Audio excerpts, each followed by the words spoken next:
kita tak boleh nak pilih tempat mana kita nak kurangkan, sama juga kita tak boleh nak pilih specifically tempat mana kita nak kecilkan lah.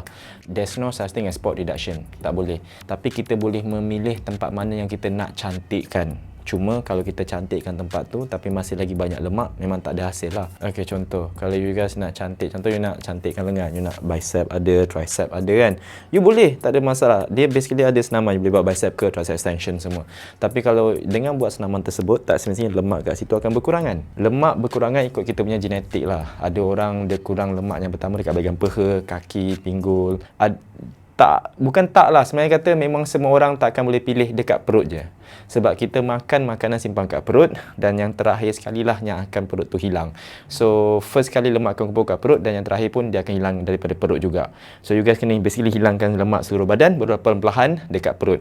Perut makin lama akan kempis, tapi lemak yang terakhir yang berada is di bahagian perut kita, dan yang pertama pun dekat perut kita. Kita tak boleh nak pilih sangat. Nombor 2, tips paling mudah nak kurangkan lemak perut bukannya buat senaman perut, tapi you basically kena jaga kuantiti kalori yang you makan. You kena jaga kualiti makanan you, gaya hidup you. Dan dia lebih mudah kalau you guys boleh bina otot seluruh badan. Sebab bila kita boleh bina otot, kita boleh kawal gula dalam darah, kita boleh kawal insulin. Lagi senang nak gunakan lemak as energy, lagi senang nak kurangkan lemak badan. Sebenarnya there's no such thing terms bakar lemak. Tak wujud. Kita tak boleh nak 100% otot kita menggunakan lemak as energy dia bakar. No, dia proses dia memang long sangat. Tapi macam saya kata tadi, otot yang kuat dia memerlukan lebih banyak gula. So ini akan memudahkan kita untuk kawal gula dalam darah kita, mudah kita untuk kawal insulin kita, mudah nak gunakan lemak as energy. So kalau daripada purata, kalau directly bersenam lepas tu bakar lemak, tidak. Perkara pertama, basically badan kita akan ambil makanan as energy. Lepas tu disebabkan kita punya pergerakan dan kekuatan otot kita, barulah lemak tu digunakan. So term bakar lemak tu tak ada, tapi term sel lemak makin kecil disebabkan sel otot makin banyak ataupun muscle fiber semakin bertambah, itu baru term yang betul. So there's no such thing as term bakar lemak, tapi mengecilkan sel lemak tu adalah. Kita takkan boleh, macam saya kata sekali, there's no such thing as term bakar lemak, tapi kita boleh kecilkan lemak tu. Cuma kena faham lemak adalah untuk mengawal hormon kita.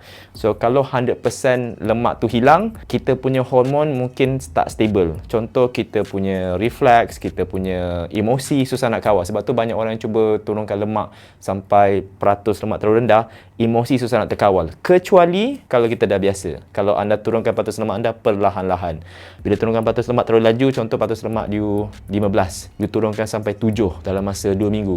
Itu terlalu drastik. Itu membuatkan emosi kita tak terkawal, kita akan rasa tak stable, tidur pun susah. Tapi kalau bila anda kurangkan peratus lemak anda perlahan-lahan, macam saya pun peratus lemak saya rendah, tapi okey je, tak ada masalah, boleh sustain. Kalau tanya saya macam mana saya buat, is selama 18 tahun, saya itu turunkan pelan-pelan. And then sebabkan badan saya dah adapt, dah biasa, lepas tu dengan aktiviti harian saya, dengan training saya, dia jadi senang. So kalau nak turunkan peratus lemak, you guys nak maintain, dia kena perlahan-lahan. Okey, katakanlah you buat senaman perut untuk kempiskan perut buncit, dan senaman perut itu aktifkan abdomen. You kuatkan abdomen tu, so six pack akan ada. Tapi tak nampak six pack tu sebab lemak ada. You bina six pack tu, you bukannya bakar lemak situ. So sebab tu kalau you guys nak kurangkan lemak badan, kita lagi galakkan yang first, gaya hidup betul kan, tidur kena cukup semua. Pemakanan you always kena on point. Lepas tu fokus on senaman. Senaman tu dia membantu memudahkan jalan kerja you, itu je. Dia memudahkan, dia mengawal insulin you. Lepas tu bersama-sama dia membentukkan badan you. So bila lemak tu makin lama makin berkurang-berkurangan, nampaklah shape badan tu. Hai, nama saya Hanif. So MRP adalah produk saya sendiri, adalah meal replacement protein yang anda boleh jadikan sebagai sarapan pagi, makan tadi dan makan malam. Fungsinya adalah untuk bantu anda kawal pemakanan anda dengan lebih mudah. Dia akan bantu rasa lebih kenyang sebab dia adalah protein dan diperbuat daripada pea protein. Dia tak ada soya, tak ada laktos, tak ada gluten, tak ada susu, tak ada kolesterol, dan yang paling pentingnya tak ada gula putih langsung, 100% organik, khas untuk anda semua, bagus untuk kesihatan anda. So kalau korang ada masalah susah nak kawal selera makan, asyik rasalah pagi selalu minum MRP sebelum makan dan bantu kenyang, dan directly dia boleh jadikan sebagai pengganti makanan harian anda juga.